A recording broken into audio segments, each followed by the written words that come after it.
దేశంలో భారీ ఉగ్ర కుట్ర భగ్నమైంది. ఒకే రోజు 8 మంది ఉగ్రముఠా సభ్యులను అరెస్ట్ చేశారు ఢిల్లీ పోలీసులు. దర్యాప్తులో తేలిన సంచలన విషయాలేంటి? ఈ ఉగ్రముఠా వెనుకున్న సంస్థలు ఏంటి? పోలీసులు ఏమంటున్నారు? వాచ్.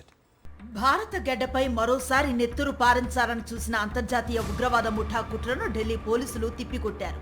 పాకిస్తాన్ గూఢాచార సంస్థ ఐఎస్ఐ, బంగ్లాదేశ్కు చెందిన తీవ్రవాద సంస్థల అండదండలతో భారత్లో భారీ విధ్వంసానికి ప్రణాళికలు రచించిన 8 మంది ముష్కరులను భద్రతా దళాలు అదుపులోకి తీసుకున్నాయి. తమిళనాడు, పశ్చిమ బెంగాల్ రాష్ట్రాల్లో ఏకకాలంలో నిర్వహించిన ఈ ఆపరేషన్లో 6గురిని తమిళనాడులో తిరుప్పూర్ జిల్లాలో, మరో 2ని పశ్చిమ బెంగాల్లో పోలీసులు అరెస్ట్ చేశారు. పోలీసులకు పట్టుబడిన వారిలో కొందరు బంగ్లాదేశీయులు ఉన్నారని, వీరంతా నకిలీ ఆధార్ కార్డులతో తమ స్వస్థలాలను దాచిపెట్టి దేశంలో చొరబడ్డట్లుగా దర్యాప్తులో తేలింది. ముఖ్యంగా తమిళనాడులో గవర్నమెంట్ తయారీ యూనిట్లలో కార్మికులుగా చలామణి అవుతూ వీరు రహస్యంగా ఉగ్ర కార్యకలాపాలను సాగిస్తున్నట్లుగా ప్రత్యేక విభాగం అధికారులు గుర్తించారు. ఈ భారీ కుట్ర వెనుక విదేశాల్లో తలదాచుకున్న హ్యాండ్లర్ల హస్తం ఉన్నట్లుగా ప్రాథమిక విచారణలో వెల్లడైంది. కశ్మీర్కు చెందిన ఓ వ్యక్తి ప్రస్తుతం బంగ్లాదేశ్లో ఉంటూ ఈ 8 మందిని భారత్లో ఆపరేట్ చేస్తున్నట్లుగా భద్రతా సంస్థలు నిర్ధారించాయి. వీరి వెనుక ఇంకెవరెవరు ఉన్నారు అన్న దానిపై ఆరా తీస్తున్నారు.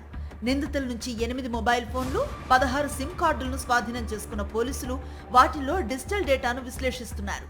ఢిల్లీలో అత్యంత రద్దీగా ఉండే ప్రాంతాలు, చారిత్రక కట్టడాలే లక్ష్యంగా లష్కరే తోయిబా ఉగ్రవాదులు ఐఈడీ దాడులకు ప్లాన్ చేస్తున్నారన్న నిఘా వర్గాల హెచ్చరికల నేపథ్యంలో ఈ అరెస్టులకు ప్రాధాన్యత ఏర్పడింది.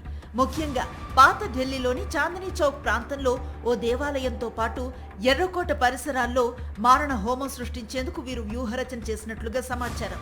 ఢిల్లీ మెట్రో సహా సుమారు 10కి పైగా ప్రాంతాల్లో ఫ్రీ కాశ్మీర్ నినాదాలతో కూడిన రెచ్చగొట్టే పోస్టర్లను ఈ ముఠా అంటించింది.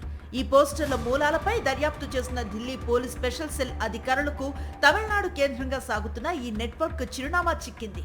గతంలో జమ్మూ కాశ్మీర్ నుంచి ఫరీదాబాద్ లో అల్ఫాలా యూనివర్సిటీ వరకు విస్తరించిన డాక్టర్ల ఉగ్ర మాడ్యూల్ తరహాలోనే ఈ ముఠా కూడా అత్యంత రహస్యంగా పావులు కదిపినట్లుగా తెలుస్తోంది.